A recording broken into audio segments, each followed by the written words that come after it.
Christmas bafikele msinya abantu abahlala ngaphasi kombuso sitshaba kwaNzunza Fene ethemba lethu kwaNdebele.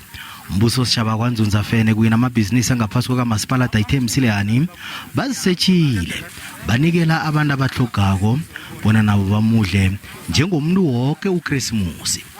Kukhethwe imndeni edosanzima yanikelwa imphuthelwano zokudla ngemva kokuthi bakhahlunyezwe ingogwana iCovid-19. Bayabuka abantu abathole uChristmas bathi lokho into yokwanda. Nabo baza kufakaza njengabanye ukuthi uChristmas bambonile. Sithokoza kakhulu bekhosini ubaba Fene angendlela senzele ngakho. Sithokoze ukuthi endene angalahla nangomuso nakabanye enze njalo. Kimi iyathoma into nje ukwenzeka into nje solo kwaba indalo yini bese ngisibona impasela ziyaphasi phezulu ngithokoza kakhulu namhlanje sokere uChristmas. Bombuso sitshaba kwaNzunza Fene bathi babone kunefuneko yokuthi basiza abantu ngombana njengamakhosi kuhlabe ehlizweni ukubona abantu bahlaga emehlweni akho.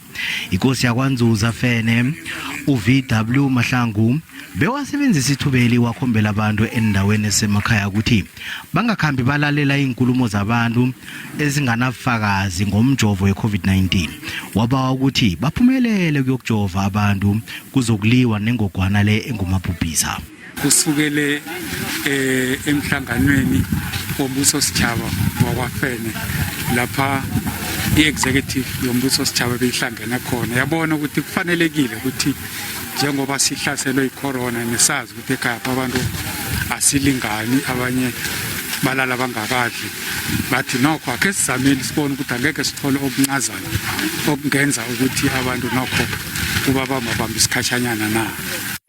Bombuso sitshaba kwaNzunza Fene bathi leli jima abalithome namhlanje yinto abathanda kungathana ingaraga neminyakeni ezako.